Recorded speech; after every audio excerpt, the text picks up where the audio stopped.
Bismillahirrahmanirrahim. Assalamualaikum warahmatullahi wabarakatuh. Alhamdulillah, nahmaduhu wa nasta'inuhu wa nastaghfiruh. Wa na'udzu billahi min syururi anfusina wa min sayyiati a'malina. Man yahdihillahu fala mudilla lahu wa man yudlil fala hadiyalah. Ashhadu an la ilaha illallah wahdahu la syarikalah wa ashhadu anna Muhammadan abduhu wa rasuluh. Allahumma salli wa sallim ala Muhammad wa ala alihi wa sahbihi ajma'in, amma ba'd.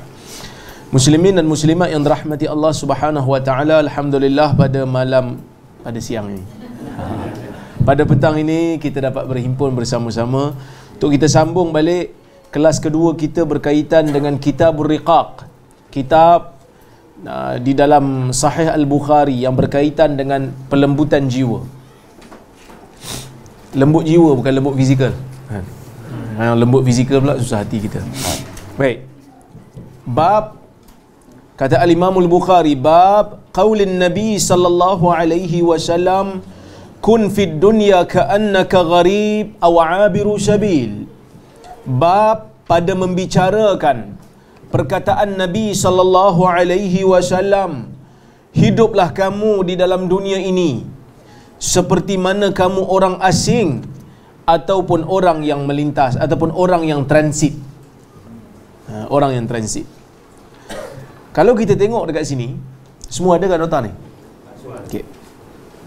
Imam Bukhari ni, waktu dia tulis Sahih Bukhari, ni cerita sikit pasal metodologi Imam Bukhari ya.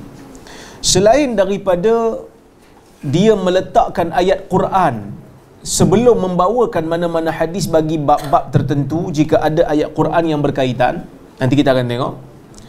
Ataupun Imam Bukhari ni kalau tak letak ayat Quran, dia akan letak hadis. Tapi hadis tu dia akan potong sanad dia. Dia akan potong salasilah perawi dia. Jadi ni di antara cara Imam Bukhari. Dan hadis yang dipotong ni, hadis yang dipotong sanadnya ni, yang dijadikan tajuk oleh Al-Imam Al-Bukhari ni, kita panggil dia hadis mu'allaq. Hadis mu'allaq dalam Sahih Bukhari. Jadi lepas ni kalau orang sebut kan, apa ustaz duk cerita hadis mu'allaq ataupun Imam Bukhari meriwayatkan hadis ni secara mu'allaq dalam sahihnya, menyebutkan hadis ni secara mu'allaq, maksudnya Imam Bukhari tak bawa sanad penuh. Kenapa tak bawa sanad penuh? Ada macam-macam sebab lah. Kerana mungkin ada hadis tu sesuai untuk jadi tajuk, dia tak bawa sanad. Sebab apa tak bawa sanad? Sebab hadis yang tu tak capai piawaian dia. Tahap sahih dia tu rendah, tak capai piawaian Bukhari. Ada juga kadang-kadang hadis tu dah berulang. Imam Bukhari tengok hadis ni dah berulang ke tempat lain dalam sahih dia, so dia akan potong. Tak payahlah ulang benda sama banyak kali. Okay. Macam ni ya. Hadis yang sama ni, nanti kita akan baca hadis yang sama juga. So dia tak bawa lah sanad ke atas tu, sebab bawah tu dia dah bawa sanad. Okey. Bab pada membicarakan kalam Nabi sallallahu alaihi wasallam, hiduplah kamu dalam dunia seolah-olah kamu ni orang asing ataupun orang yang berhenti seketika sedangkan dia bermusafir. Ni orang transit lah, mudah sebut. Faham? Kata Al-Imam Al-Bukhari rahimahullah, haddatsana Ali ibnu Abdullah qala haddatsana Muhammad ibnu Abdurrahman Abul Munzir At-Tufawi an Sulaiman Al-A'mash qala haddatsani Mujahid an Abdullah ibni Umar radhiyallahu anhuma qala akhadha Rasulullah sallallahu alaihi wasallam bimankibi faqala kun fid dunya ka'annaka gharib aw 'abiru sabil. Wa kana ibn Umar yaqul idza amsayta fala tantadhir as-sabah wa idza asbahta fala tantadhir masa wa khudh min sihhatika limaradik wa min hayatika limautik. Maksudnya, kata Al-Imam Bukhari telah bercerita kepada kami hadis ini Ali bin Abdullah, guru Imam Bukhari. Katanya telah bercerita kepada kami hadis ini Muhammad bin Abdurrahman Abul Munzir At-Tufawi daripada Sulaiman Al-A'mash. Tahu A'mash? Biasa dengar nama A'mash. Dia ni Sulaiman bin Mihran Al-A'mash. Ni kita cerita sikit pasal A'mash. Tu orang kata seronok kalau belajar hadis ni. Kita bukan hanya kenal Nabi, kita kenal juga orang yang khidmat dengan hadis Nabi. Ni A'mash ni merupakan salah seorang, Waalaikumsalam, merupakan salah seorang daripada muhaddisin yang besar di Iraq, yang mana dia ni nama dia Sulaiman bin Mihran. A'mash tu gelaran dia. Orang panggil dia A'mash yang bermaksud rabun, sebab dia memang rabun, mata dia tak nampak. Dan A'mash ni menjadi tumpuan orang-orang belajar hadis di zaman dulu ni, sebab dia banyak tahu hadis Nabi SAW. Sehingga satu waktu dia rasa rimah. Penuntut ilmu hadis ni suka kacau dia, suka ganggu dia, kan? Kadang-kadang dia kata aku nak rehat pun tak boleh, aku nak buat ibadat pun tak boleh. Penuntut ilmu hadis ni suka datang kacau aku, kan? Jadi dia kedekut sikit. Dia takkan suka-suka bagi hadis kepada orang yang dia tak kenal ataupun orang yang tak melazimi dia. A'mash ni sangat tegas, kan?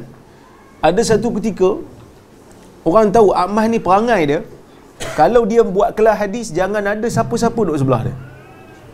Dia tak suka duduk depan dia, yang duduk sebelah. Cuma ada satu ketika, dalam ni diceritakan oleh Al-Khatib Al-Baghdadi. Dia kata ada satu ketika satu orang datang dalam kelas A'mash dan duduk di sebelah A'mash.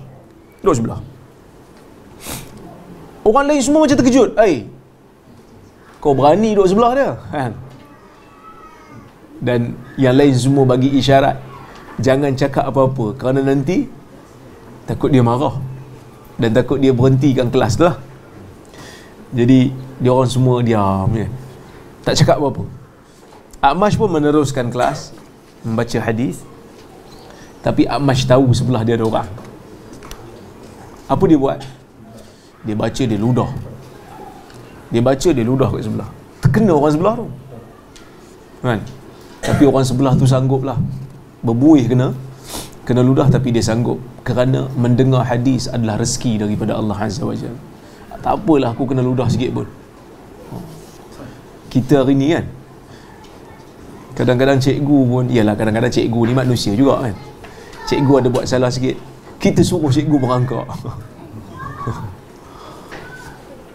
Saya betul lah, apa saja alasan, mungkin ada satu ketika cikgu salah, tapi suruh cikgu merangkak depan anak murid lain. Tuan-tuan, perempuan, boleh bayang tak di mana kedudukan cikgu tu pada mata mak ayah dia, pada mak ayah budak yang kena denda. Cikgu ajar ilmu, kita tak rasa pun harga ilmu tu. Sebab tu kita sanggup suruh dia merangkak depan anak murid lain. Saya kata merangkak depan anak murid lain, merangkak depan kita tanpa orang, tak ada orang lain pun kita rasa macam tak wajar, kan? Cukup sekadar kita sound ke, ambil tindakan lain ke, tahan gaji ke, okey lah. Tapi nak suruh dia merangkak depan murid lain, kan? Artis yang anak kita puja, kita sanjung, sedangkan artis bukan ajar apa pun kat anak kita. Pemain bola kita bawa pergi stadium anak kita semata-mata nak puaskan hati, bukan dia ajar apa pun kat anak kita. Cikgu mengajar ilmu, tapi kita rasa benda tu tak bernilai, mungkin kerana zaman ni zaman manusia tidak menghargai ilmu, tetapi manusia menghargai hiburan, kan? Manusia hargai hiburan. Sebab tu tak perlu pandai pun untuk jadi kaya, kan? Belajar sampai PhD kan kaya pun, cukup jadi pelawak je, jutawan tu kan. Kerana orang menghargai hiburan. Kata ustaz cakap macam ni, ustaz dengki lah tu. Saya tak dengki, ilmu ni adalah tempat dia, tapi sikap kita terhadap ilmu. Manusia zaman dulu kena ludah dengan guru, tahan, kerana apa yang keluar daripada mulut dia tu adalah sesuatu yang mahal, adalah sesuatu yang boleh kita guna sampai mati, dan dia tak berkurang pun. Tu kita kena hati-hati dengan guru ni, ada adab dia. Okey, baik. Ni A'mash. Qala haddatsani Mujahid, katanya telah bercerita kepada saya Mujahid. Siapa Mujahid? Bukan Menteri Agama, sebab dia dah letak jawatan.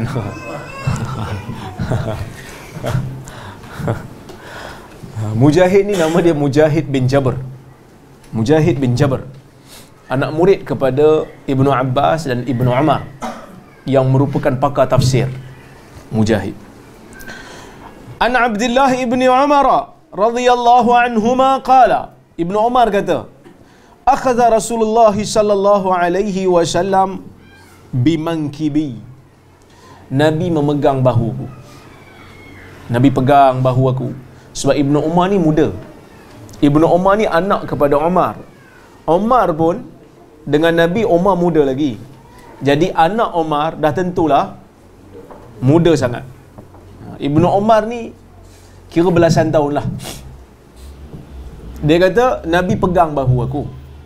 Kemudian Nabi pesan kepada aku, jadikanlah diri kamu hidup dalam dunia ni seolah-olah kamu ni orang asing ataupun orang yang transit. So ada beberapa faedah yang kita boleh ambil daripada hadis ni. Yang pertama, Nabi SAW menunjukkan satu contoh yang baik apabila nak menasihati orang muda yang sama jantina lah, ataupun yang mahram. Seeloknya kita berikan sedikit sentuhan. Nabi pegang bahu dia. Kerana kadang-kadang kita rasa benda tu tak ada apa, tapi bagi orang yang disentuh tu, bagi orang yang dipegang tu, dia akan rasa, dia pegang aku kan? Saya ada satu pengalaman.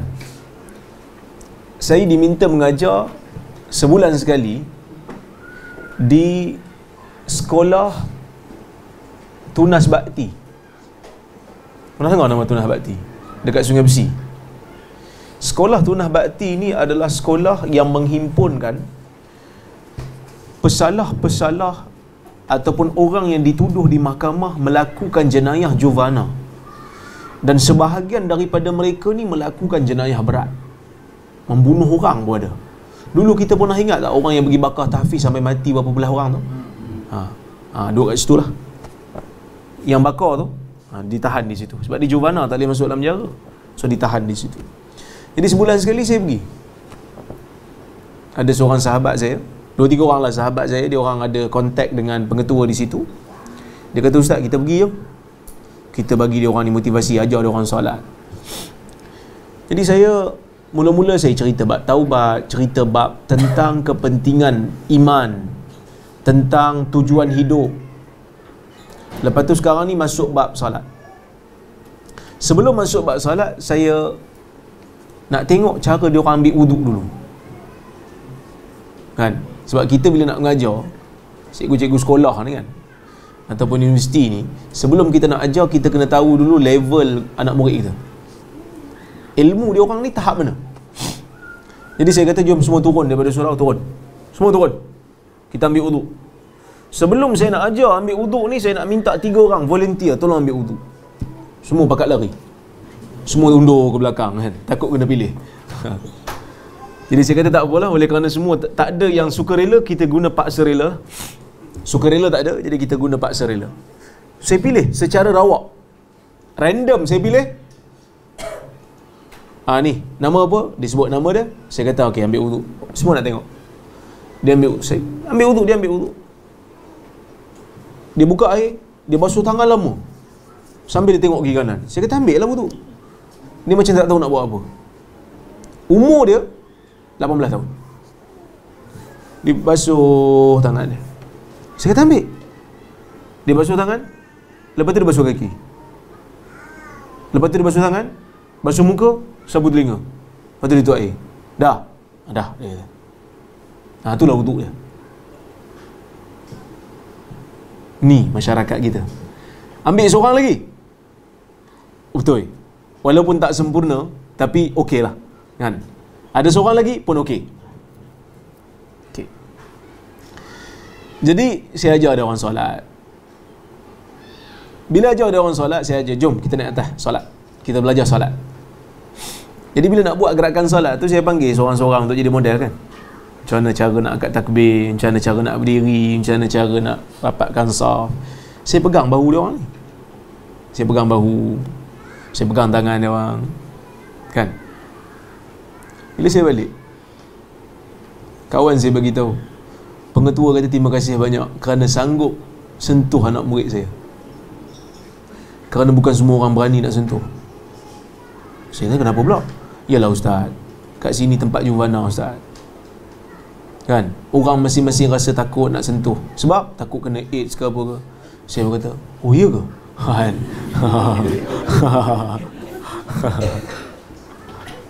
Tapi dia kata tak ada lah, kalau kena tu kita dah asing kan dah. Cuma pandangan masyarakat kadang-kadang menyisihkan dia orang ni dan tak mau sentuh dia orang ni, kan? Just nak tahu je masuk sini sebab apa, masuk sini sebab apa. Dah macam polis pula kan. Jadi sentuhan ni telah memberikan satu kesan yang hebat. Sebab itu Nabi pegang bahu Ibnu Umar kerana Nabi nak bagi satu pesanan yang dia akan guna sampai akhir hayat dia. Dan dia akan ingat. Dan kadang-kadang kita tak rasa pun. Tapi bagi orang yang dengar dan disentuh, katalah seorang ustaz tu dia minat sungguh. Dia minat sungguh ke ustaz tu. Dengar kat YouTube selalu. Tiba-tiba dia jumpa ustaz tu. Ustaz tu salam dia, sambil ustaz tu peluk dia. Dia kata, ustaz peluk aku lah. Jadi menunjukkan ada bonding di antara guru dan murid.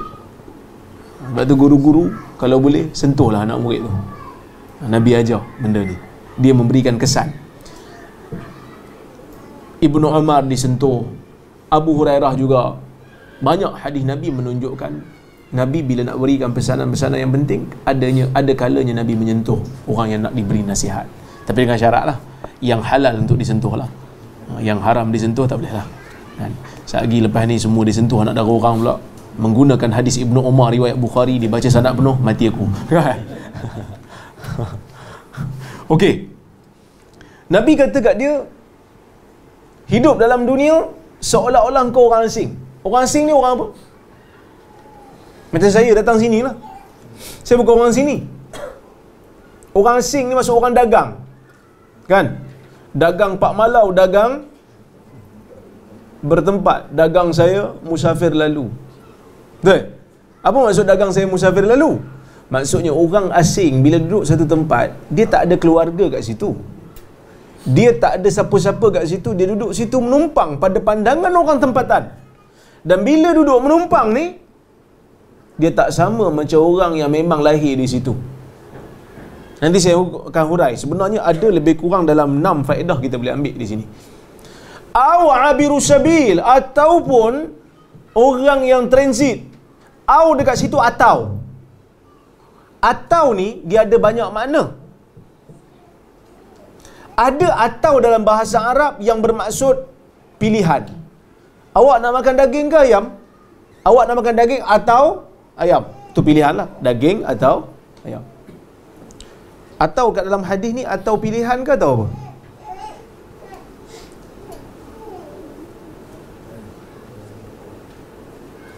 Ada lagi atau tak apa saya hurai atau dalam bahasa Arab. Atau dalam bahasa Arab ni satu pilihan lah yang tadi lah. Boleh pilih salah satu.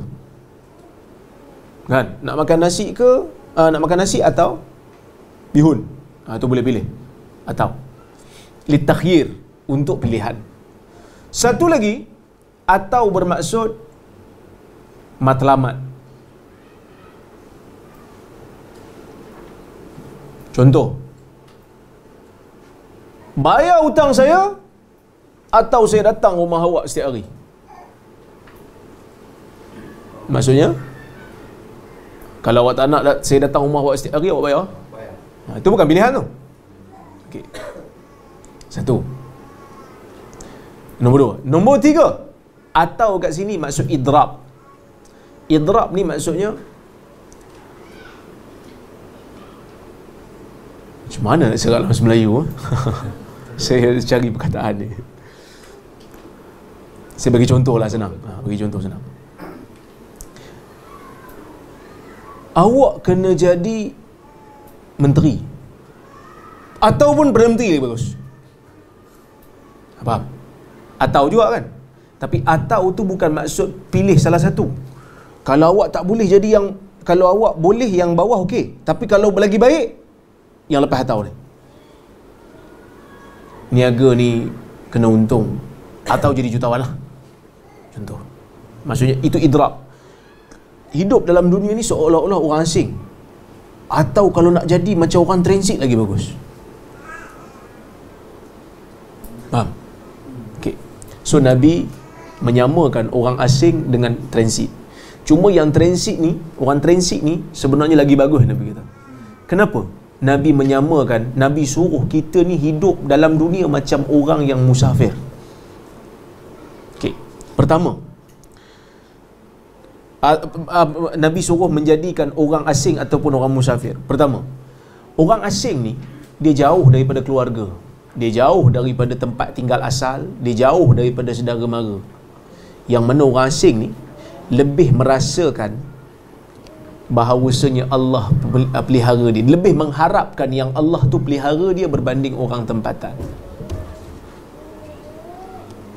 Contoh ya, saya bagi ya. Saya dulu masa duduk di Jordan dengan keluarga, kami duduk satu keluarga je lah, tak adalah saudara kat sana, yang ada kawan-kawan je lah kan. Jadi bila anak sakit masuk ward, kami je lah, siapa lagi kita nak harap minta tolong? Kawan-kawan bukan ada duit pun nak tolong, mereka pun cukup-cukup makan je kan. Tiba-tiba anak pula jenis sakit masuk ward lama umpamanya kan. Jadi siapa nak diharap? Masa tu kita harap Tuhan, dan kita harap moga Tuhan bantu kita. Kalau kita duduk di tempat sendiri, mungkin saudara boleh bantu, mak ayah boleh bantu, adik-beradik boleh bantu, kawan-kawan rapat boleh bantu. Ni orang asing. Saya ingat lagi masa saya buat PhD dulu, masa tu saya dapat anak sulung, anak nombor 2 baru lahir. Muaz tu baru lahir. Muaz ni dia lahir musim sejuk. Bila lahir musim sejuk ni, dia punya apa, perut dia selalu berangin kan. Jadi dia suka nangis malam. Nangis. Kami pun heran, apa siapa dia ni suka nangis? Saya dalam masa tu assignment banyak, kitab banyak nak kena baca, dia nangis pula. Order buai daripada Malaysia. Dekat negara Arab susah nak jumpa buayan ni. Order buayan daripada Malaysia. Minta mak sendiri bawa. Dia bawa buayan masuk dalam buai pun tak boleh. Lah kali kena tidur macam ni lah. Jenuh pula kita nak pegang. Sekali pegang kitab, tapi sampai mana nak tahan kan? Tu anak nombor 2. Sambil dia nangis-nangis tu, kakak dia demam. Demam kuat, masa tu musim sejuk. Kakak dia demam pula. Demam sawan tu, demam sawan. Bila demam aja, terus tak sedar diri. Demam dia tak sedar diri, berbuih-buih mulut. Masuk ward. Bila masuk ward, bawa buku-buku ni. Masa tu nak harap siapa? Allah Azza wa Jalla tempat berharap. Masa tu saya doa sungguh, wahai Tuhan, tak ada tempat aku nak mengadu ni. Kan nak call Malaysia masa tu, Malaysia dah tengah malam. Masa tu pukul 3 pagi kat Jordan. Harap kawan tolong, bawa tolong pergi ke hospital. Mujur diangkat call. Mandikan dalam air sejuk. Masa tu pengalaman sungguh. Memang pengalaman tu adalah pengalaman yang saya tak boleh lupa. Bawa isteri, bawa anak kecil, bawa anak sulung, duduk dalam, berkampung kami dalam ward. Kereta tak ada, motor tak ada. Kita student kan, baru sampai masa tu. Kereta tak ada, motor tak ada, duduk dalam ward. Sampai doktor pun tanya, ni pasal apa ramai-ramai ni? Tak ada tempat kami nak duduk. Esok saya nak exam, saya bawa buku-buku. Jadi pengalaman itu akhirnya saya menyedari, oh rupanya hadis Nabi ni betul-betul memberikan kesan pada diri saya, iaitu duduklah kamu dalam dunia seperti orang asing. Orang asing maksudnya orang yang sentiasa berjaga-jaga dan orang yang sentiasa rasa dia sentiasa memerlukan bantuan Allah dan pemeliharaan Allah, kerana dia tak ada orang lain dah yang boleh bantu dia, sebab dia jauh daripada keluarga dia, dia jauh daripada keluarga saudara dia, dia jauh daripada kenalan dia. Dia duduk seorang-seorang, dia perlu hanya mengharapkan kepada Tuhan yang sentiasa memerhatikan dia, Allah Azza wa Jalla. Baik. Yang kedua, bila Nabi kata ataupun orang transit, orang musafir. Musafir ni biasanya bila orang bermusafir, dia tidak bawa melainkan perkara yang perlu. Betul? Begitulah orang-orang di dalam dunia yang beriman ni, mereka tidak ambil dunia ni melainkan sekadar yang perlu. Kerana dunia ni hanya digunakan untuk akhirat. Tak ambil lebih daripada apa yang perlu. Sebab tu dalam dunia ni Allah Ta'ala berikan kita ni halangan-halangan sebagai ujian kepada kita, supaya kita tak ambil lebih daripada had. Orang Islam tak boleh makan babi, orang Islam tak boleh minum arak. Mungkin ada yang tanya, dah kalau tak boleh makan, buat apa cipta? Sebagai ujian kepada orang beriman. Orang lain boleh makan, orang lain boleh minum, sebarang minum, kita tak boleh. Kena tengok dulu halal tak halal. Dan kita ambil perkara yang halal pun sekadar, tidak lebih daripada had. Seperti mana orang musafir, dia tak bawa rumah dia pergi musafir, dia hanya bawa bekalan, dia bawa satu beg untuk dia musafir. Kerana itu saja yang diperlukan, dia tak bawa semua. Begitulah orang beriman, tidak ambil lebih daripada had. Maksudnya habis tu ustaz tak bolehlah jadi kaya. Boleh jadi kaya, sahabat Nabi ada yang kaya. Tapi kaya yang dia orang ambil tu bukan untuk diri dia saja. Kaya dia kaya untuk umat. Kan? Kaya tu kaya untuk umat. Jadi ada, masya-Allah, kawan-kawan kita, sahabat-sahabat kita yang ada rezeki yang lebih. Tanya saya, ustaz, ada tak pelajar-pelajar UPSI yang nak bantuan, yang B40 nak sambung master dan PhD? Saya nak sponsor seorang, projek anak angkat. Ada seorang, saya dapat. Alhamdulillah, saya daftarkan sebagai grant, saya ambil student tu sebagai student PhD. Dia kata saya ada rezeki lebih sikit, ustaz ajarlah dia supaya dia jadi pendakwah dan saya boleh terima saham. Ni bagi orang yang ada kemampuan dan dia fikir tentang akhirat. Dia tak ambil lebih pada had, kan? Memang kalau ikutkan saya kerja benar-benar ustaz, tiba-tiba nak bagi orang. Bukan nak bagi orang, bagi diri sendiri. Orang lain tu je dapat manfaat je. Yang kita bagi tu sebenarnya untuk kita, kerana kita akan jumpai hasilnya di akhirat nanti. Baik. Musafir ni, orang yang musafir biasanya ada tujuan. Betul? Ada destinasi yang dia akan berhenti. Begitulah orang mukmin. Hidup dalam dunia, kena tahu dia ni ada destinasi yang akan berhenti. Yang mana dunia ni bukan destinasi. Dunia ni adalah perjalanan. Yang mana orang musafir, bila dia musafir dalam perjalanan sebelum nak sampai destinasi yang sebenar, dia tak akan buat benda yang tidak diperlukan sehingga boleh mencacatkan destinasi dia. Orang transit dekat airport, umpamanya, katalah dia nak pergi ke UK, transit dekat Dubai, naik daripada KLIA sampai ke Dubai, transit kat Dubai. Berapa jam transit? 8 jam. Jarang orang transit sampai 8 jam dekat Dubai. Sampai kat kaunter, di mana saya boleh beli tanah? Kenapa? 8 jam saya nak duduk ni, saya nak beli rumah. Jarang. Dia akan beli kat destinasi dia lah, kalau dia memang betul nak pindah kat sana. Kita pun macam tu dalam dunia ni, kan? Dia hanya beli apa yang perlu aja lah. Dan jangan lupa, dunia ni bukan destinasi. Dunia ni adalah perjalanan. Malang bagi orang yang menjadikan dunia ni destinasi dia, yang mana dunia ni tak akan kekal. Dunia ni macam mana? Kata Syekh saya, Syaraf Al-Qudah, waktu dia syarahkan hadis ni, dia kata dunia ni sama seperti mana orang yang terlalu miskin tidur tepi jalan. Tidur tepi jalan, duk tengok, sebelum tidur tu duk tengok kereta lalu, oi kereta cantik, lepas tu dia pun tidur, kan? Bertilamkan kotak, berbantalkan lengan. Lepas tu masa dalam mimpi tu, dia mimpi dia naik kereta BMW 7 Series, duduk dalam mahligai istana, keluarga yang hebat, pakaian yang hebat, dan dia seronok. Dan dia rasa, aku dah dapat semua benda, aku dah rasa selesa, kan? Makanan pun hebat-hebat. Tiba-tiba bila masuk waktu subuh, dia terjaga dengan azan muazzin, dan dia rasa semua tu sebenarnya tak ada kat dia, hanyalah mimpi. Itulah dunia. Itulah dunia yang akan hilang apabila kita menjejakkan kaki kita ke alam barzakh. Akan hilang. Kan? Pasangan kita pun mungkinlah akan ingat kita. Mungkin juga 2-3 hari jadi ingat kita, lepas tu dia lupa dah lah. Kita lah yang akan bawa amalan kita.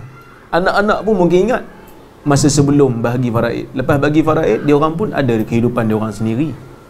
Kadang-kadang dia orang nak ingat, dia orang ingat lah. Tapi dia orang pun ada kehidupan sendiri, dia orang perlu move on. Dan dia orang pun ada kehidupan yang perlu diurus dan ada destinasi sendiri masing-masing. Baik. Dan orang yang bermusafir yang ada destinasi ini, tujuan dia nak sampai ke destinasi dengan selamat. Begitu jugalah orang mukmin yang mempunyai destinasi dan dia nak sampai ke destinasi dia yang merupakan akhirat dengan selamat. Jadi macam mana cara nak selamat? Ikatkan diri dengan kehendak Allah dan Rasul, dengan arahan Allah dan Rasul. Baik.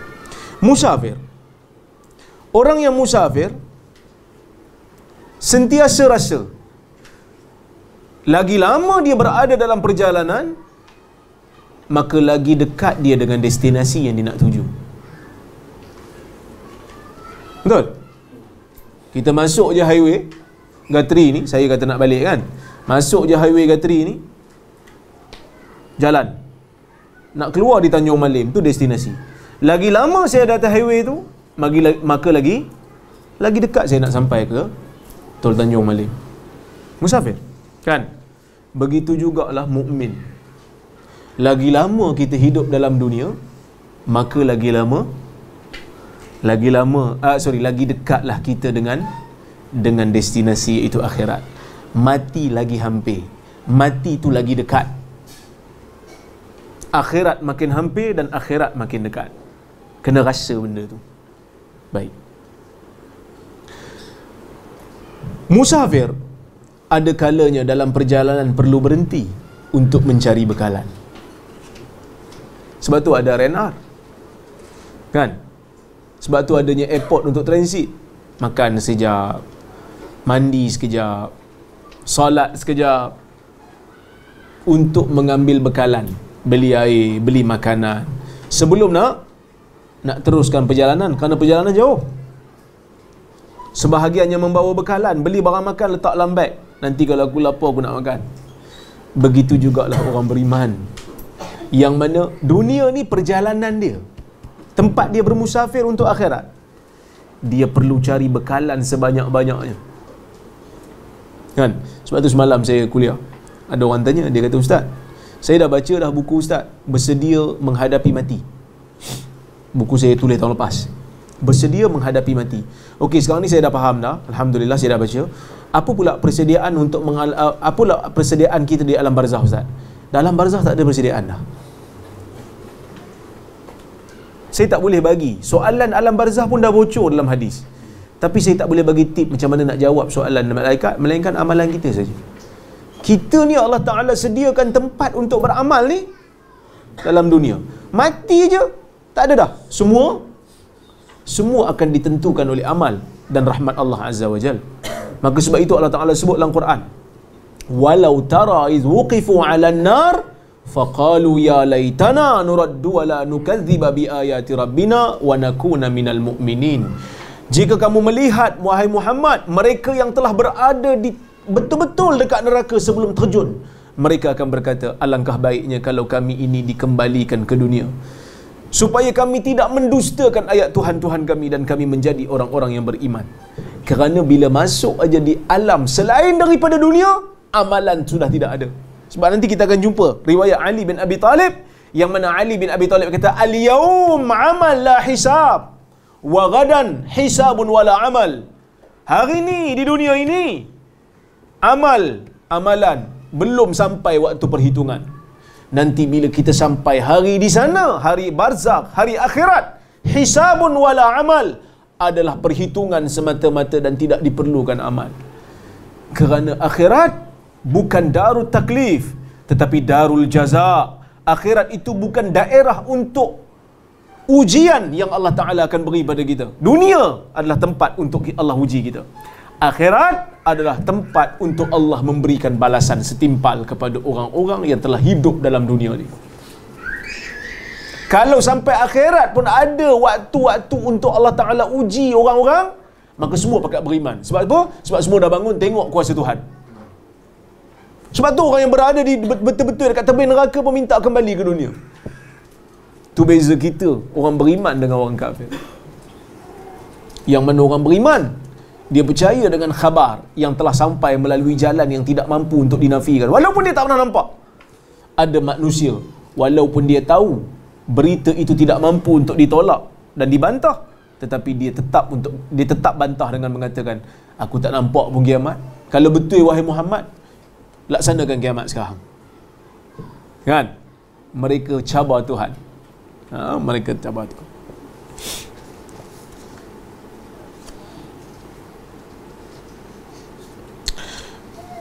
Kemudian, begitu juga orang mukmin memerlukan bekalan. Di dalam dunia ni kita perlu bekalan. Apa bekalan dia? Amal. Bekalan dia pun ibadat. Bekalan dia pun ilmu. Bekalan dia pun iktikaf. Kadang-kadang perlu juga untuk duduk sama-sama dengan orang saleh. Kerana dalam dunia ni ada waktunya kita penat. Ada waktunya kita letih. Ada waktunya kita kecewa. Betul? Dunia ni kadang-kadang tak berlaku adil sangat pada kita, kan? Jadi kita kecewa. Waktu tu kita duduklah bersama dengan orang saleh. Duduklah bersama dengan sahabat-sahabat yang boleh memberikan semangat. Sembang dengan suami, sembang dengan isteri supaya dapat meningkatkan semula keazaman. Nabi SAW juga ada sahabat-sahabat. Nabi tu manusia yang sangat mulia. Dan Allah Ta'ala memberikan kelebihan kepada Nabi Muhammad apabila Allah memberikan kepada baginda sahabat yang sangat-sangat istimewa, yang sentiasa bersama dengan baginda dalam keadaan apa sekalipun. Okay.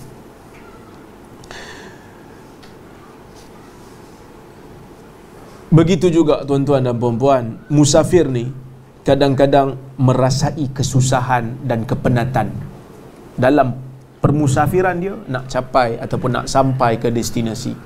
Kita orang mukmin pun samalah. Dalam dunia ni kadang-kadang kita penat, kadang-kadang kita letih, tapi kita kena buat kerana itu tanggungjawab kita. Maka Nabi kata, jadi macam orang musafir. Terpaksa berjalan. Penat macam mana pun jalan. Kan? Okey.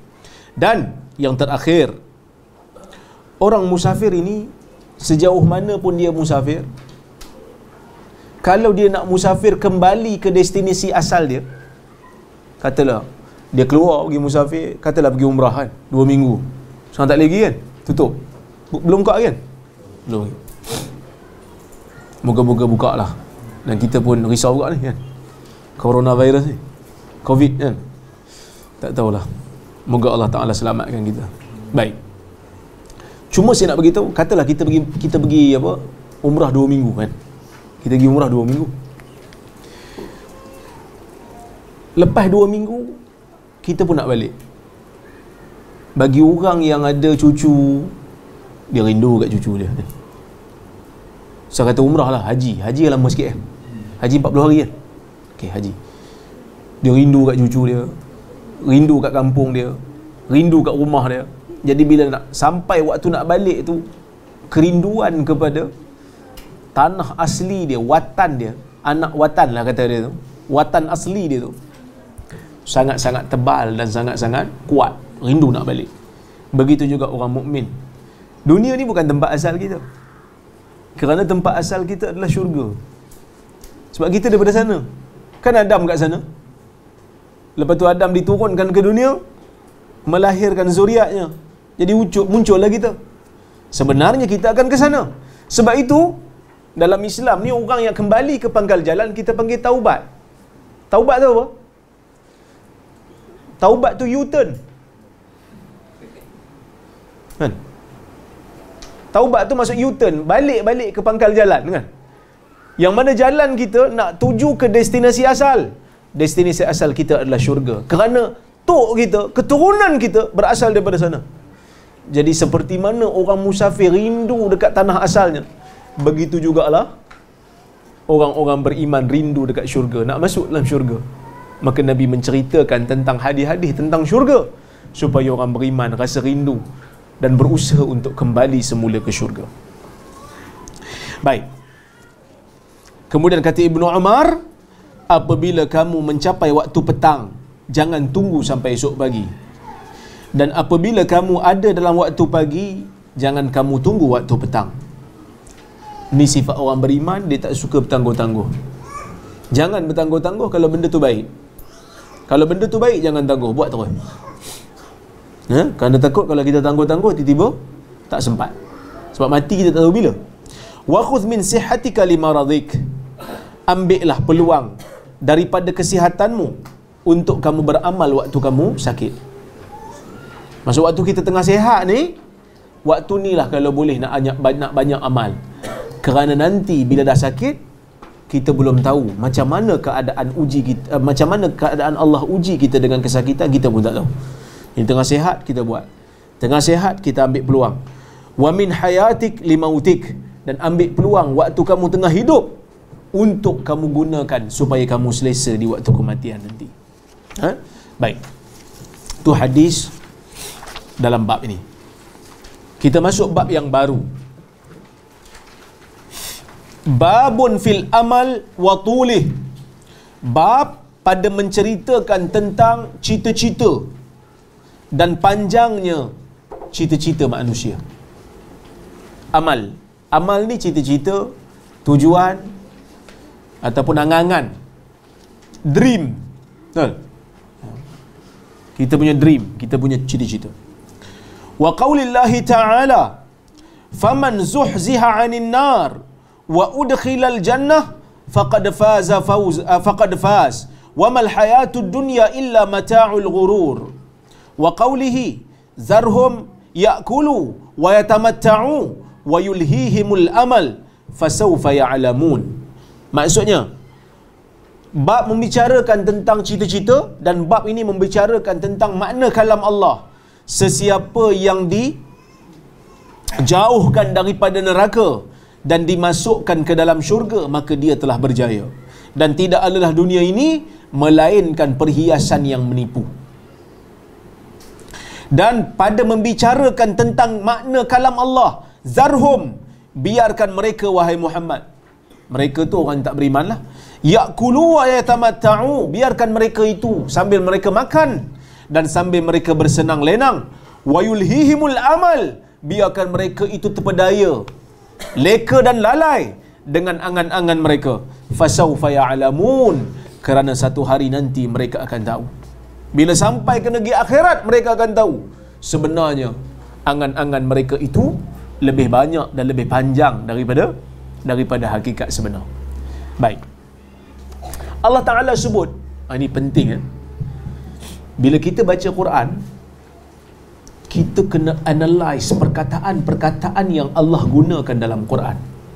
Saya punya perkataan boleh jadi tak sesuai dan tak kena sebab saya manusia. Tapi Allah punya setiap perkataan yang dipilih sangat-sangat tepat dan sangat-sangat kena. Sebab tu dulu saya tanya, ni saya tengok ramai yang tak pernah ataupun jarang hadir kuliah saya tak tahu lah kalau kat YouTube, tapi saya nak cerita Quran ni hebat dia. Allah Ta'ala kata alhaakumut takatsur hatta zurtumul maqabir, kan? Perasaan nak memperbanyakkan sesuatu harta telah melekakan kamu sehingga kamu menziarahi kubur-kubur. Maksud sehingga kamu matilah. Kenapa Allah guna perkataan ziarah? Ziarah ni apa maksud ziarah? Melawat lah kan? Melawat sekejap lah, lepas tu nak balik kan? Contohlah saya datang sini, Haji Aziz kata, terima kasih Ustaz datang rumah saya. Saya saja nak ziarah je. So Haji faham lah, datang ziarah tu mesti nak balik. Kalau saya kata saya datang sini sebenarnya nak pindah, nak duduk saya terus sini, kan? Macam pelik lah juga kan? Okay. Boleh je. Allah guna perkataan ziarah, ziarah kubur. bermaksud mati. Kenapa ziarah? Jawapannya, kerana mati ni, bila kita masuk dalam kubur, kita bukan masuk terus, kita nak keluar balik. Sampai hari kiamat kita keluar balik pada kubur. Betul? Maka sebab itu Allah Ta'ala guna perkataan ziarah tu. Allah Ta'ala tak guna perkataan masuk dalam kubur, kerana kita bukan masuk terus. Kita hanya masuk seketika dan kita akan keluar balik. Kita hanya seolah-olah seperti menziarahi satu tempat, duduk sementara sebelum sampai waktu untuk angkat balik barang dan bawa balik dan kembali semula untuk meneruskan di mana destinasi kita. Perkataan yang Allah guna tu sangat teliti dan tepat. Satu. Contoh nombor 2.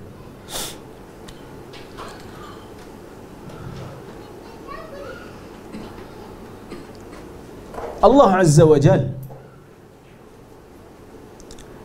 ketika menurunkan surah Masad, Allah menyebutkan tabbat yada abi lahab wa tab. Celakalah kedua tangan Abu Lahab dan celakalah. Ma aghna anhu maluhu wa ma kasab. Harta-harta yang mengkayakan dia dan semua usaha-usaha dia. Sayasla naran dhata lahab, dan dia akan masuk ke dalam api neraka yang mempunyai flame. Lahab tu maksud lidah api. Lidah api lah kan, yang bahagian atas. Wa imra'atuhu hammalatal hatab, dan isterinya juga yang merupakan pembawa kayu api neraka. Biasa kan dengar ayat ni kan? Biasalah dengar surah ni. Sebab ni kita panggil surah-surah lazim kan. Kita analyse sikit. Allah mulakan ayat ni dengan sebut nama Abu Lahab. Celakalah kedua tangan Abu Lahab dan celakalah. Tapi Allah Ta'ala tak sebut nama isteri dia. Allah Ta'ala kata dan isterinya. Kan? Isteri Abu Lahab, apa nama dia? Ummu Jamil. Ummu Jamil. Kenapa Allah tak sebut nama isteri dia? Ada satu sebab. Kalau kita analyse balik, maksud Ummu Jamil tu ibu orang yang cantik. Ayat ni cerita pasal neraka. Kalau sebut nama yang cantik, dia tak selari. Abu Lahab tu bapa api, selari dengan makna ayat. Maka Allah menyebut nama Abu Lahab, Allah sembunyikan nama isterinya, kerana nama isteri itu tak sesuai dengan kandungan azab dalam surah ni. Subhanallah. Ni kalam Allah. Ini bukan kalam manusia, kalam Allah. Setiap perkataan yang digunakan tu tepat. Allah guna dalam ayat ni, Allah guna perkataan faman zuhziha 'anil nar. Apa maksud zuhziha? Sesiapa yang dijauhkan daripada neraka. Sebenarnya dijauhkan ni ada perkataan lain yang biasa digunakan oleh orang Arab. Jauh. Bagi orang belajar bahasa Arab, jauh dalam bahasa Arab apa dia? Ba'id. Kan? Allah Ta'ala tak guna perkataan ba'id, ba'uda. Faman ub'ida 'anil nar, sesiapa yang dijauhkan daripada neraka. Allah Ta'ala tak guna perkataan tu. Allah Ta'ala kata faman zuhziha 'anil nar. Apa maksud zuhziha? Zahzahah. Daripada zuhziha, daripada perkataan zahzaha. Atau zahzaha, nak sebut pun susah. Betul? Zaha. Semua kat sini. Perkataan Arab ni susah sebut perkataan, menggambarkan susah maknanya. Zahzaha ni digunakan untuk mengalihkan benda yang berat. Kalau benda tu kita nak alihkan, kita nak jauhkan, dan benda tu senang, kita guna ab'ada. Jauhkan daripada aku, ab'iduhu anni. Jauhkan. Arab kata. Tapi kalau kata zahzihhu anni, jauhkan dia daripada aku. Maksudnya yang nak dijauhkan tu benda macam batu besar. Kerana neraka ni nak menjauhinya perlukan pengorbanan yang besar. Bukan biasa-biasa. Bukan biasa-biasa. Ini kira bosku punya susah. Wa udkhilal jannah, kemudian dimasukkan ke dalam syurga. Maksudnya syurga ni kita masuk bukan masuk dengan pilihan kita, dimasukkan. Kenapa dimasukkan? Kerana tak ada siapa pun syurga akan selamat. Tak ada siapa pun amalan soleh dia boleh selamatkan dia. Dan dulu saya cerita kan, bulan lepas saya cerita dah. Apa maksud kita masuk syurga dengan rahmat Allah? Yang mana saya hurai dah, kita masuk syurga ni sebab dia rahmat, dan nak dapat rahmat tu syarat dia kena amal. Tapi kita bukan masuk kerana amal, kita masuk kerana rahmat. Jadi Allah masukkan kita ke dalam syurga. Wa udkhilal jannah faqad faz. Sesiapa yang rahmat Allah menjadikan dia dimasukkan ke dalam syurga, maka dia berjaya. Maka dia berjaya. Berjayanya seseorang ini apabila dia berjaya menjadikan diri dia berusaha untuk mendapatkan syurga. So kita bagi betul balik setting otak kita. Sebab kadang-kadang kita dah ukur kejayaan anak-anak ni hanya dengan berapa banyak dia boleh dapat income dia. Anak saya periksa pun tak lulus, tapi Alhamdulillah kaya dia. Rupanya scammer. Tak guna juga. Kan? Yang penting anak kita, generasi yang buat apa-apa fikir tentang syurga. Okey. Dan tidak adalah dunia ini melainkan perhiasan yang menipu daya. Perhiasan yang menipu, bukan sekadar perhiasan menipu pula tu. Okay. Kemudian Al-Imam Al-Bukhari bawa satu perkataan Ali bin Abi Talib secara muallaq, tanpa bawa sanad. Wa qala Ali ibnu Abi Talib, berkata Ali bin Abi Talib, dia buang sanad. Kenapa buang sanad? Sanad ni tak cukup syarat Imam Bukhari, tapi sahih, cuma tak capai syarat. Imam Bukhari ni dia masa tulis Sahih Bukhari, dia bukan pilih hadis sahih biasa, sahih tahap tinggi. So tak capai syarat ni, dibuang, dipotong. Tapi sahih. Memang ini perkataan Ali bin Abi Talib. Ali bin Abi Talib kata, irtahalatid dunya mudbirah. Dunia ni berjalan. Dunia ni berjalan mudbirah, sambil meninggalkan kita. So macam kita jalan, destinasi asal kita makin lama makin tinggalkan kita. Wartahalatil akhirah muqbilah, dan akhirat makin hampir kepada kita, mendepani kita, makin hampir. Walikulli wahidin minhuma banun, dan bagi setiap dunia dan akhirat ini ada anak-anak masing-masing. Fakunu min abna'il akhirah, jadikanlah diri kamu ni anak-anak akhirat. Wala takunu min abna'id dunya, jangan kamu jadikan diri kamu ni daripada anak-anak dunia. Fa innal yawma amal wala hisab, kerana pada hari ni hari dunia, amal wala hisab, hari ni hari beramal, tidak ada perhitungan. Kalau dengar yang ni macam okey lah kan.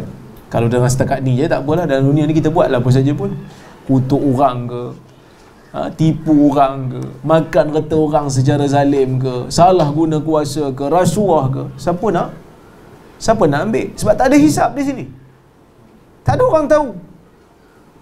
Dulu masa saya bawa balik dulu, saya ingat 3 tahun lepas, saya terima satu call. Bukan satu lah, banyak juga, banyak kali dia call. Dia call saya. Bila dia call tu, budak-budak cakap, dan ramai budak-budak ni, budak-budak umur belasan tahun, maki hamun saya sambil gelak-gelak. Oi sesat, oi Wahabi, oi bodoh. Saya kata siapa ni? Saya dengar je kan. Apa lagi dia nak cakap? Lepas tu dia tak ada apa nak letak, dia nak cakap, dia letak. Lepas tu saya call lagi. Lepas tu dia call lagi, saya angkat lagi, saya nak dengar apa dia nak cakap. Dia maki saya lagi. Lepas tu gelak-gelak kan, sambil berebut-rebut telefon nak cakap, masing-masing nak kutuk saya.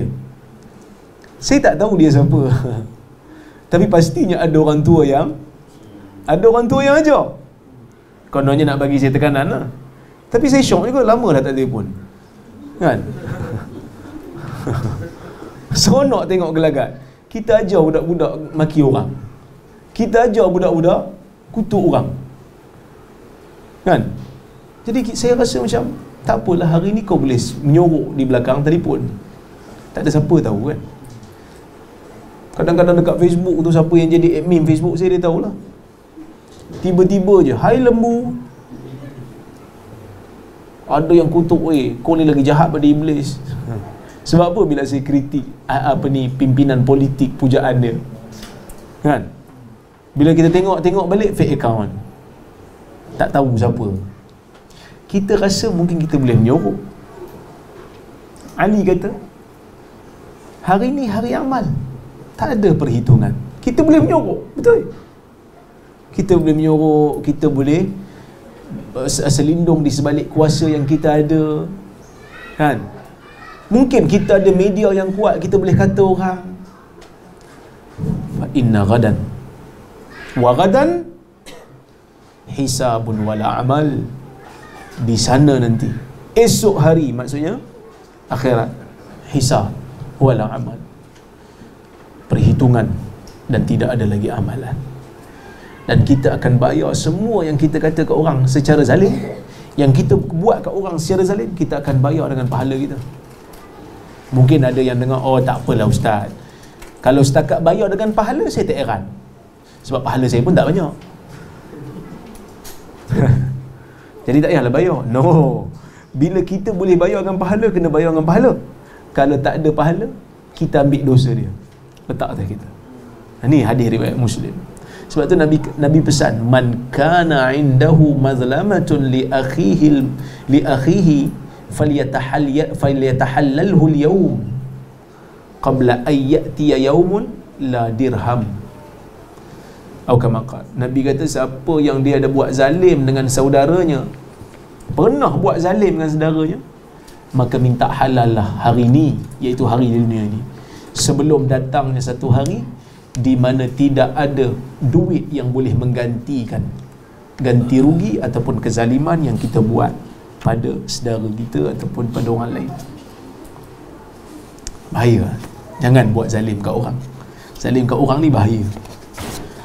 Buat dosa dengan Allah Azza wa Jal walaupun bahaya, tapi senang nak taubat. Buat dosa dengan manusia, kecil macam mana pun, selagi dia tak maafkan, selagi tu tak lepas. Ada juga yang kata, saya dah minta maaf dekat dia ustaz, dia tak maafkan, dia lah berdosa, saya lepas. Sedap je kau. Kau buat dosa, orang tak maafkan, lepas tu kau kata dia yang berdosa pula. Memang ada hadis Ibnu Majah yang mana Nabi SAW pernah bersabda, dalam riwayat tu dia kata Nabi bersabda, siapa minta maaf kat saudara Muslim dia atas satu kesalahan, kawan dia tu tak maafkan, dia berdosa. Tapi hadis tu dhaif. Kerana hadis yang sahih menunjukkan mana-mana kesalahan yang kita buat pada insan, hak dia lah untuk maaf ataupun tidak.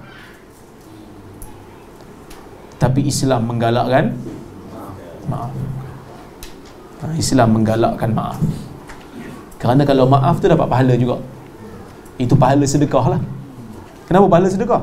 Sebab kita menghalalkan benda tak baik orang pada kita. Kita boleh tuntut bela, tapi kita maafkan. Maafkan ni bagus. Sebab itu Nabi maafkan sahabat-sahabat yang asalnya memusuhi Nabi maafkan.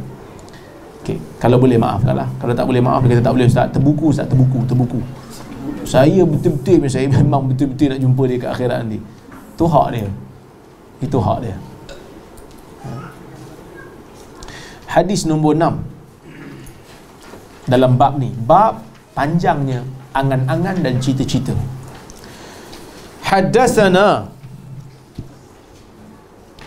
Sadaqatu ibnul Fadl qala akhbarana Yahya ibnu Sa'id an Sufyan qala haddatsani abi an Munzir an Rabi' ibn Khusaim an Abdullah radhiyallahu anhu qala khatta an-nabiy sallallahu alaihi wasallam khattan murabba'a wa khattan fil wasat kharijan minhu wa khatta khutatan sighara ila hadha alladhi fil wasat min janibihi alladhi fil wasat wa qala hadha al-insan wa hadha ajaluhu muhitun bihi aw qad ahata bihi wa hadha alladhi huwa kharijun amaluhu wa hadhihi al-khutatu as-sigharu al-a'rad fa in akhta'ahu hadha nahashahu hadha wa in akhta'ahu hadha nahashahu hadha.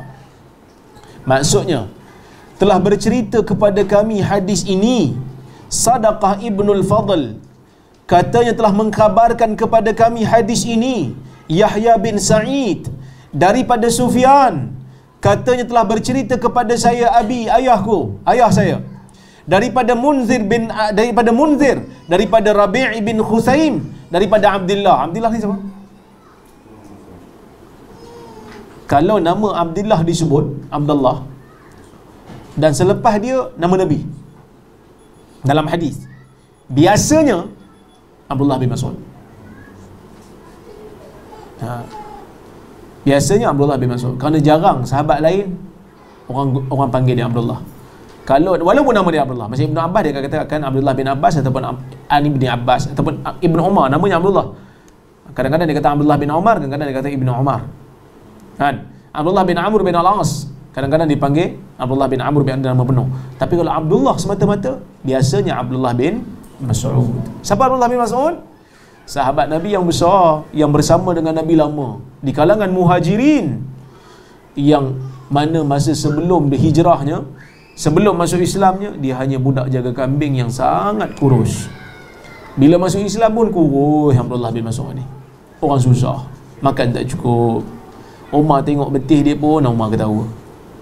Nabi kata kat Umar, betih dia yang kecil tu lebih berat di hari kiamat, lebih berat daripada bukit Uhud atas sumbangan dia. Besar sumbangan Abdullah bin Mas'ud. Baik, kata dia, khattan Nabi sallallahu alaihi wasallam khattan murabba'a. Nabi sallallahu alaihi wasallam membuat satu garisan yang petak. Wa khattan fil wasat. Kemudian Nabi buat satu garisan di tengah-tengah, kharijan minhu, terkeluar daripada kotak yang dibuat awal tadi. Wa khatta khutatan sighara ila hadzal ladzi fil wasat.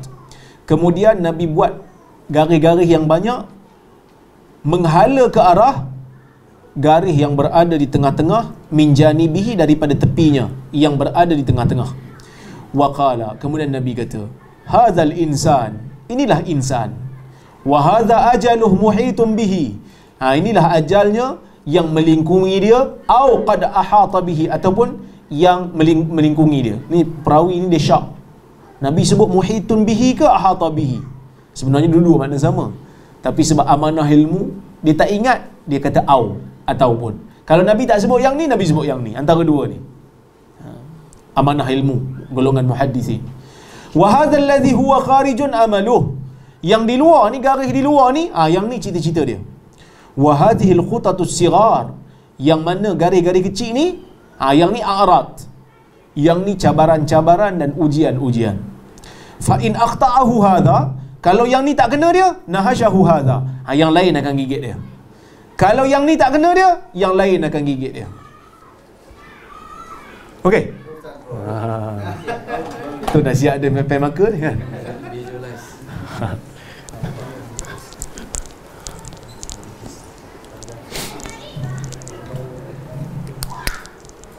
Nabi kata, Nabi lukis macam ni.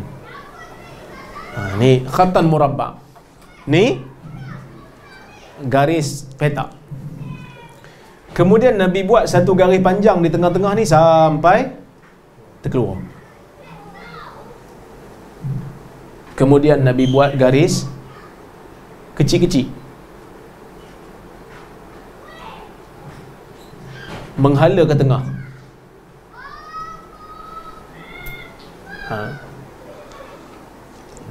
Okey. Boleh? Nabi kata, yang ni tengah-tengah ni insan. Ni insan. Ni manusia. Okey. Yang ni ajal dia. Ni umur dia. Yang melingkungi dia. Maksudnya dia tak boleh lebih lah. Daripada sini mula hidup dia, sampai sini je lah dia hidup. Okey. Yang di luar ni amalu, cita-cita dia. Okey. Maksudnya apa kat sini? Cita-cita manusia ni melampaui ajal dia. Kan? Kalau ikut dia punya jangka hayat tu tak panjang dah. Tapi dia punya sembang tu, dia punya sandiwara drama tu kemain macam panjang lagi kan. Dia macam sinetron Indonesia 1000 episod. Bagi yang faham lah. Okey. Ni cita-cita melampaui hidup, melampaui umur. Lepas tu Nabi buat garis-garis kecil ni. Ni yang kecil-kecil ni. Ni Nabi kata arad. Ni cabaran, ujian, kesakitan. Ni semua ni. Ni cabaran, kesakitan apa semua ni, Nabi kata kalau yang ni tak kena, yang ni akan timba dia. Kalau yang ni tak kena, yang ni akan timba. Kalau yang ni tak kena, yang ni akan timba. Cabaran dan ujian tu banyak. Okey, kita ambil faedah daripada hadis ni. Pertama, Nabi SAW ni dalam bab mengajar ni banyak metod yang dia guna. Ada metod audio, Nabi cakap, sahabat dengar. Nabi cakap, sahabat dengar kan. Ada waktu Nabi akan visualize kan. Ni, Nabi akan tunjuk supaya sahabat dapat tengok dan dapat dengar. Ni audio visual lah. Banyak mana kalau kita kaji hadis-hadis Nabi ni, banyak hadis-hadis yang Nabi ni tunjuk metod mengajar. Dalam hadis kan, hari ni kita duk kaji pendidikan, ilmu pendidikan ni kita banyak kaji di barat-barat kan. Kan Nabi guru terbaik, sepatutnya kita ambil daripada hadis. Metod-metod mengajar. Jadi insya-Allah lah kalau ada rezeki nanti saya buat. Kan? Tengok apa metod Nabi mengajar, pendekatan dia macam mana. Tu yang saya kata dulu saya tak suka bab-bab pendidikan ni. Saya masuk universiti pendidikan kan, saya masukkan sebagai student. Mula-mula saya masuk student nak buat diploma. Bila nak buat diploma, masuk kelas-kelas pendidikan, sosiologi pendidikan, pedagogi, masuk belajar. Yang mengajar tu profesor lah, profesor bidang pendidikan. Tajuk hari tu pedagogi, bagaimana menjadikan kelas anda menarik. Tapi kelas dia tak menarik pun. Jadi macam tu saya macam skeptik, apa tak best belajar ni. Tapi bila saya jadi pensyarah, saya dah tak jadi student dah masa tu, diserap masuk jadi lecturer. Tu orang kata pelajar-pelajar interim kan, kalau performance bagus boleh diserap menjadi jawatan tetap. Jadi kalau PM interim ni pun kalau performance bagus boleh diserap jawatan tetap. Bismillah. Jadi bila dah jadi lecturer, tak boleh lari rupanya, kena masuk juga kursus tu. Masuklah kursus PDP. Semua pensyarah opsi kena masuk. Nak jawatan tetap kena masuk 2 minggu. 3 minggu kursus. 3 minggu. Bila cuti SEM panjang kan, bulan 7 sampai bulan 9 tu ada panjang cuti SEM, kami kena masuk 3 minggu. Saya masuk belajar cara-cara nak mengajar orang. Mula-mula macam boring, tapi lama-lama kata, yang dia sebut ni banyak ada dalam hadis. Antara kaedah teknik cikgu mengajar kan, cikgu mengajar nak tanya soalan ada teknik. Siapa cikgu? Ada cikgu tak? Ada cikgu sini? Tak ada cikgu? Ada seorang kat belakang tu, ada cikgu. Nak tanya soalan ada teknik. Dulu saya mengajar, mana ada teknik nak tanya soalan? Kita kalau kita mengajar, nak tanya soalan kat anak murid, kena ada teknik. Tak boleh main tanya aja. Macam mana teknik nak tanya soalan?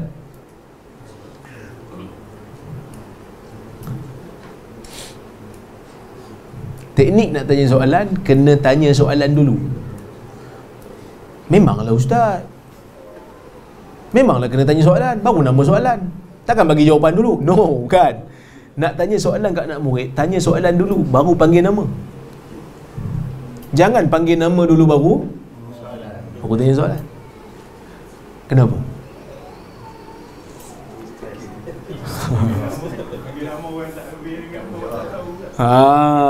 Kalau kita panggil nama dulu, yang nama tak kena panggil, tak apa, tak kena dengar soalan ni, bukan kita nak kena jawab pun. Dalam hadis ada. Dalam hadis Nabi bagi soalan, Nabi open semua. Siapa nak jawab? Kan hadis yang apa, Nabi tanya, dalam banyak-banyak pokok ni ada satu pokok, dia ni pokok ni jenis daun tak gugur. Sifat dia macam orang mukmin. Nabi kata, inna minasyajari la syajaratan la tasqutu waraquha la yasqutu waraquha fahaddithuni ma hiya. Dalam banyak-banyak pokok ni, dalam padang pasir ni ada satu pokok yang dia punya daun tak gugur. Bagi tahu aku apa pokok tu. Sahabat pakat teka. Seorang teka, yang ni teka. Semua tu semua fikir. Tu kaedah pembelajaran yang baik, active learning. Active learning maksudnya semua orang terlibat. Macam ni passive learning. Ustaz je cakap. Bulan depan kita buat active learning. Saya bagi soalan, tuan-tuan perempuan jawab, boleh? Kira kalau buat macam tu minggu depan, haji-haji seorang yang tunggu. Kak Zawiyah pun buat sibuk je masak. Sebenarnya active learning ni sesuai untuk budak-budak lah. Dia sesuai untuk subjek-subjek yang berat, subjek-subjek yang budak-budak macam tak minat nak belajar. Dia aktif lah, kena bagi hands on, kena dia participate dalam kelas. Tapi sebenarnya datang ni minat nak belajar, tapi kalau pasif pun tak jadi masalah lah kan. Tapi sebenarnya ada aktif juga, ada interaction juga kan. Sebab tu ada soal jawab. Tapi Nabi dalam pengajaran ni, kalau kita tengok dalam hadis, memang aktif. Sahabat duk jawab, sahabat ni duk jawab. Yang tak jawab pun Ibnu Umar dalam tu. Dia kata, bila Nabi bagi soalan tu, aku tahu dah. Aku tahu jawapan dia adalah pokok tamar. Tapi yang tua-tua ni tak jawab. Satu pun tak jawab betul. Aku nak jawab, kan nampak yang tua-tua ni? Nampak yang tua-tua ni macam tak boleh fikir sangat bagus. Jadi aku diam je lah, sehingga Nabi kata, ia adalah pokok tamar. So active learning, Nabi SAW tunjukkan. Okay? Ada waktu-waktu yang Nabi menggunakan strategi kita panggil berpusatkan belajar. Maksud pelajar kena mengajar. Ada hadis Nabi suruh sahabat bacakan Quran pada dia. Nabi panggil belum masuk, Nabi kata baca Quran, kau nak dengar. Imam Musa kata, takkan saya nak baca? Quran tu turun pada engkau ya Rasulullah. Tak, aku nak dengar pada engkau baca. Kan? Okey.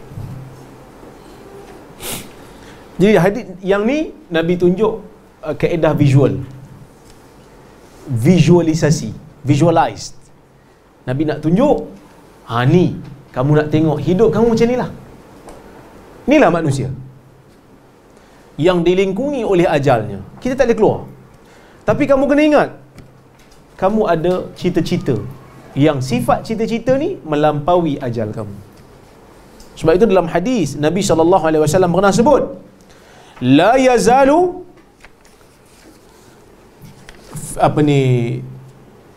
la yazalu qalbul muslim syaban fisnatain,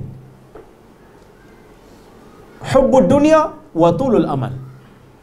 Sentiasa jiwa manusia ni muda pada dua perkara. Yang pertama, cinta dunia. Yang kedua, panjang cita-cita. Yang ni walaupun dia tua, yang ni tak tua. Yang ni kekal muda. Okey? Baik.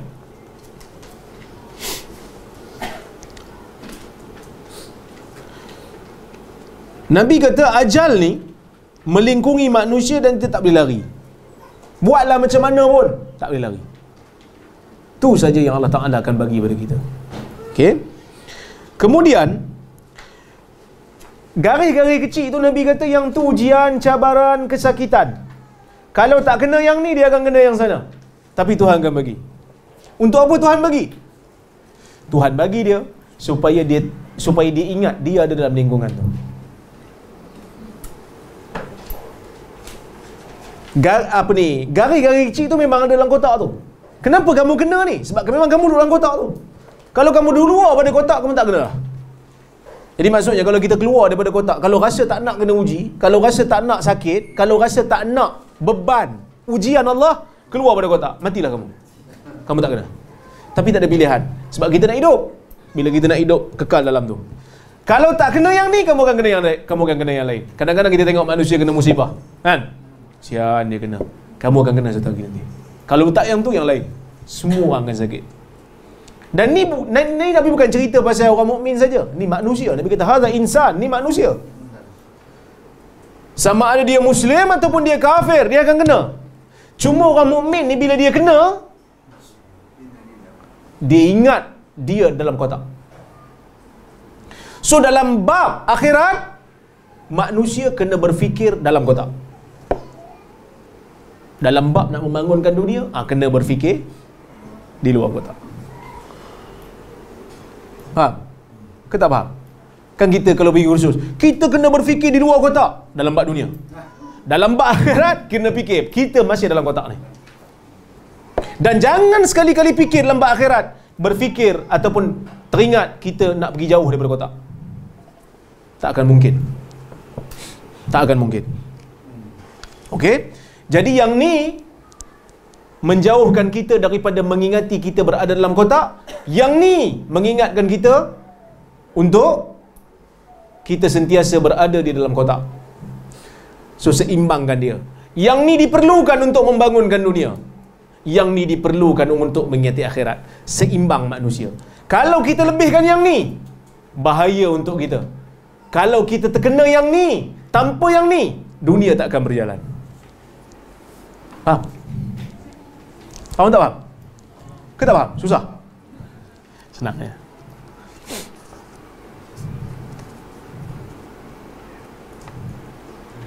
Okey. Hadis berikutnya. Kau pada ni? Kita nak habiskan sikit lagi ya.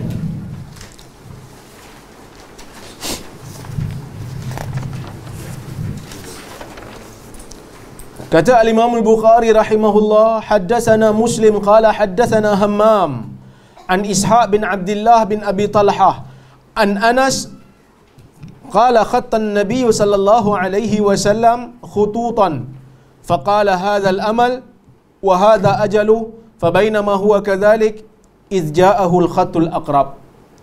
Katanya telah bercerita kepada kami Muslim, katanya telah bercerita kepada kami Hammam daripada Ishaq bin Abdullah bin Abi Talhah daripada Anas, katanya Nabi SAW membuat garisan yang banyak. Kemudian Nabi kata, yang ni cita-cita dia, yang ni ajal dia. Bila dia begitu, kata Nabi, tiba-tiba datang garis yang paling dekat dengan dia, iaitu mati. Ni garis ni. So yang ni sebenarnya sahabat riwayat secara ringkas, hadis yang sama, tapi yang ni dia riwayat ringkas. Sebab dia kata, sebab mungkin dia kata garis-garis ni faham-faham je lah. Jadi mungkin ajar anak murid dia secara ringkas. Sedangkan Nabi buat secara detail. Ke hadis yang sama. Kemudian kita tengok bab yang berikutnya. Bab man balagha sittina sanatan faqad a'dzarallahu ilaihi fil umur. Bab pada menceritakan tentang orang yang berada pada umur 60 tahun, maka Allah telah memberikan segala-galanya sehingga Allah tidak memberikan uzur dia lagi dalam umur. Okey? Liqaulihi awalam nu'ammirkum ma yatadhakkaru fihi man tadhakkar wa ja'akumun nadhir. Surah Fatir. Maksudnya, tidakkah kami telah memberikan kamu umur yang sepatutnya kamu beringat seperti mana orang yang beringat, dan telah datang kepada kamu peringatan, telah datang kepada kamu orang yang memberikan amaran, sesuatu yang memberikan amaran. Cuma dalam bab sesuatu yang memberikan amaran ni, ulama tafsir ada dua tafsiran. Pertama, mereka kata pemberi amaran ni Nabi. Maksudnya Allah berikan umur pada kita ni panjang supaya kamu beringat, dan Nabi pun datang telah memberikan amaran tentang bahayanya maksiat dan kekufuran. Sepatutnya kamu terima. Tapi kamu tak terima. Sepatutnya apa? Sepatutnya kena terima dan sepatutnya kena sedar. Kena sedar diri. Tapi tak sedar juga. Ada yang kata, Imam Bukhari dia tafsirkan, nazir tu syaib. Pemberi amaran tu bukan Nabi, dia kata dalam ayat ni. Lebih kepada uban. Takkan kamu tak beringat lagi kepala dah beruban? Macam tu lah. Takkan kamu tak ingat akhirat lagi kepala dah beruban? Macam tu lah. Okay. Hadis yang ke-8. Qala al-Imam al-Bukhari haddathani Abdussalam ibn Mutahhar qala haddathana Umar ibn Ali an Ma'an ibn Muhammad al-Ghifari an Sa'id bin Abi Sa'id al-Maqburi an Abi Hurairah an Nabi sallallahu alaihi wasallam qala a'zara Allah ila imri'in akhara ajalahu hatta ballaghahu 60 sanah taba'ahu Abu Hazim wa Ibn Ajlan 'anil Maqburi. Katanya telah bercerita kepada kami, telah bercerita kepada saya, hadis ini Abdussalam ibnu Mutahhar. Katanya telah bercerita kepada kami hadis ini Umar bin Ali daripada Ma'an bin Muhammad al-Ghifari, daripada Sa'id bin Abi Sa'id al-Maqburi, daripada Abi Hurairah, daripada Nabi sallallahu alaihi wasallam. Katanya Nabi bersabda, a'zarallahu ila mri'in, Allah memberikan uzur kepada seorang hamba.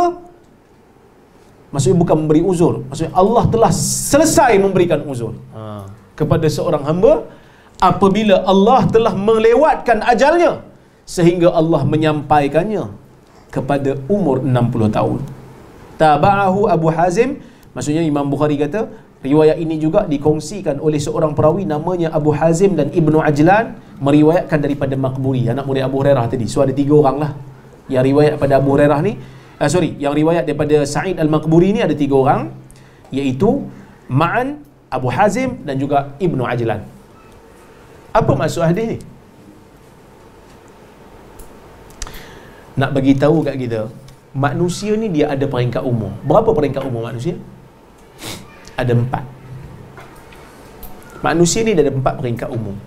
Pertama kita panggil tufulah, peringkat kanak-kanak.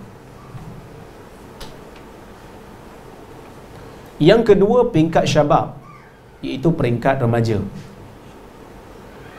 Yang ketiga peringkat kuhulah, iaitu peringkat dewasa. Yang keempat asyaykhukhah, peringkat tua.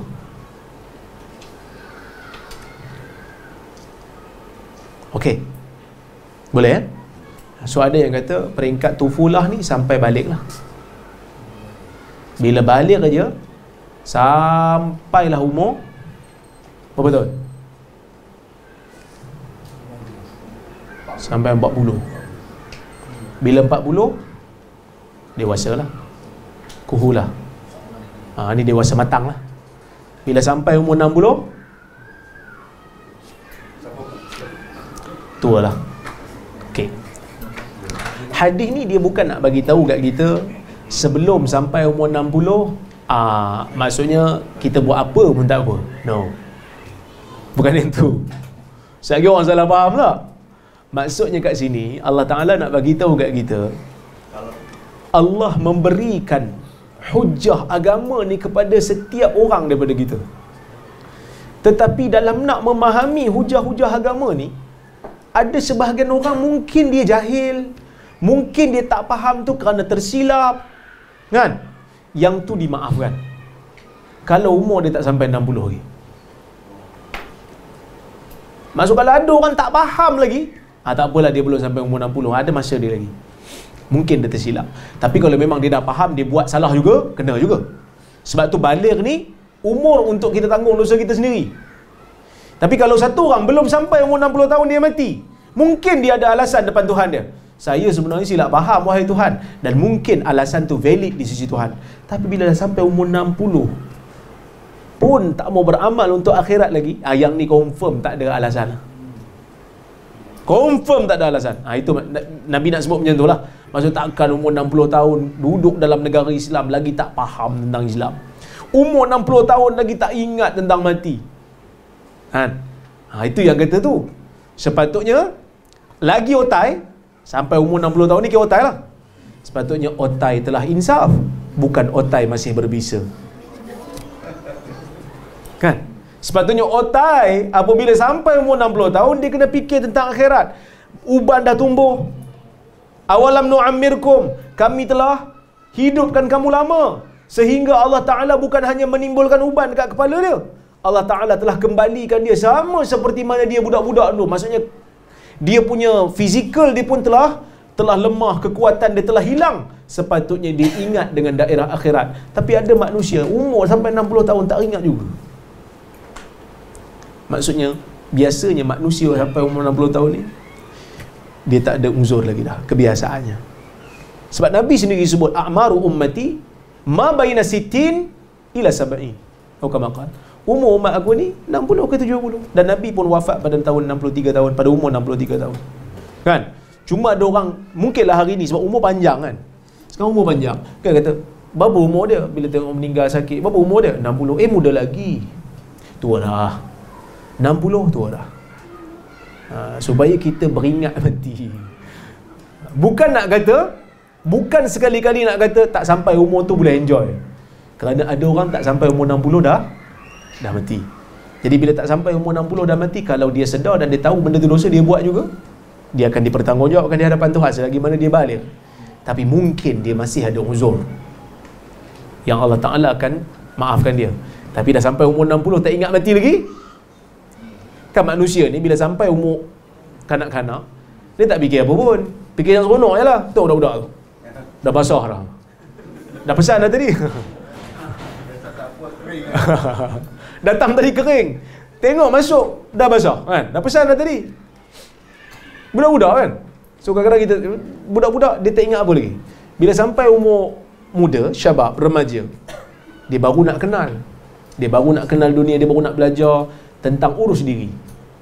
Sebahagiannya bagus, sebahagiannya gagal. Kan? Sebab pemikiran pun tak matang. Bila masuk dewasa, dewasa nak cari hidup lah. Nak hidup sendiri, nak beli rumah sendiri, nak bina keluarga sendiri. Jadi dalam perjalanan dia menjadi mukmin tu mungkin ada benda-benda yang dia terlepas pandang, dia tersilap faham. Mungkin Allah Ta'ala akan berikan uzur pada dia. Tapi bila dia dah ada rumah sendiri, dia dah ada keluarga sendiri, masuk umur 60 tahun, sepatutnya dia dah ingat dah, aku dah berada dalam satu stage terakhir. Kira kalau apa, kalau waktu solat tu dah masuk maghrib lah, nak isyak lah, isyak padam lah kan, sepatutnya dia kena ingat.